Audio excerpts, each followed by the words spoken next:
Shalom bagi kita yang mendengarkan renungan harian 4M Sinode GKO, Rabu 5 April 2023. Kami akan membagikan firman Allah pada pagi ini. Sebelum kita mendengarkan firman Allah, kami mengajak kita untuk berdoa terlebih dahulu. Mari kita berdoa. Allah Bapa kami yang di surga, terpujilah Engkau selamanya sebab Engkau baik.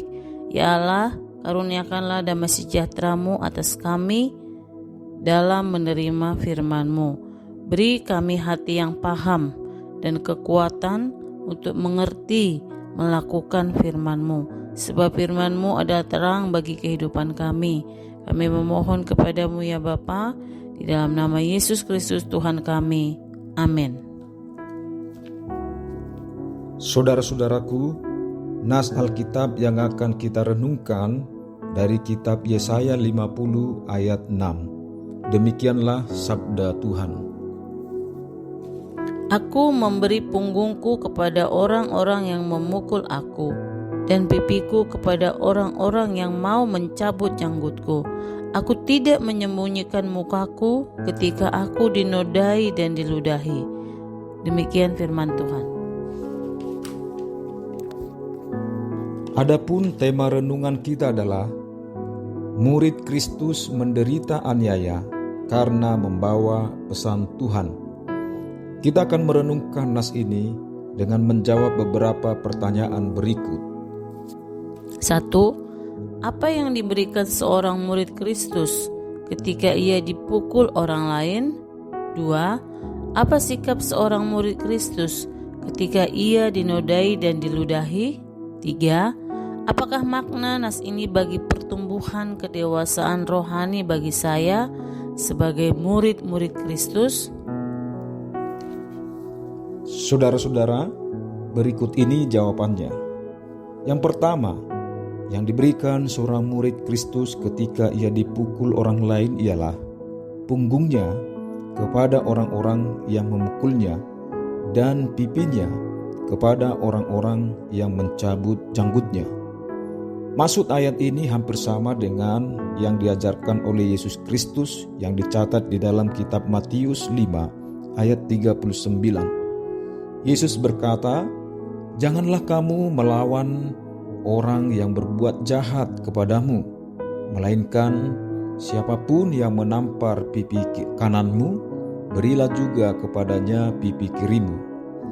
Jadi penekanan penting di sini adalah jangan melawan atau membalas yang jahat kepada orang-orang yang berbuat jahat kepada kita. Yang kedua, sikap seorang murid Kristus ketika ia dinodai dan diludahi ialah tidak menyembunyikan mukanya. Saya teringat tentang kisah beberapa penginjil yang memberitakan Injil di suatu daerah tertentu. Pada saat mereka memberitakan Injil, ada orang jahat menodai istrinya. Tentu hal itu tidak mudah bagi mereka memaafkan pelakunya. Namun berjalan dengan waktu yang disertai dengan doa dan mau mengampuni karena disadarkan akan kasih Yesus bahwa dunia akan membenci dan melakukan yang jahat pada kita. Perlahan mereka mau mengampuni dan mereka tidak mundur, tidak menyembunyikan diri, tidak mengurung diri, tetapi tetap melayani Tuhan. Mereka tetap mau memberitakan Injil Yesus Kristus kepada orang-orang lain. Yang ketiga, makna nas ini terhadap pertumbuhan kedewasaan rohani bagi saya maupun kita adalah penderitaan adalah realitas tantangan yang dihadapi seorang murid Kristus. Seorang murid Kristus sebelum diutus, dia mengalami perubahan watak dan karakter. Karena dengan watak dan karakter baru seperti karakter Kristus, dia akan lebih siap untuk memberitakan Injil. Ketika berhadapan dengan respons orang-orang atas kehadiran kita membawa pesan Tuhan, tentu tidak melakukan pembalasan yang sama jahatnya. Di dalam prinsip kerajaan Allah, setiap anak-anak kerajaan Allah selalu menjalani latihan dan pertandingan iman melalui penderitaan. Seorang murid Kristus atau anak-anak kerajaan Allah, dia tidak selalu menerima pujian dari orang lain, tetapi ada kalanya diperlakukan kurang baik oleh orang lain.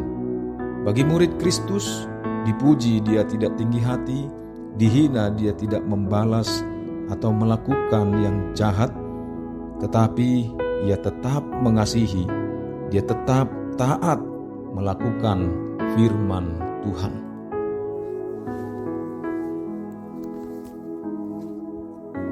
Saudara-saudara, bersediakah kita dibentuk Tuhan melalui berbagai pujian, penderitaan, penganiayaan, atau hinaan karena nama Tuhan dan firman Allah?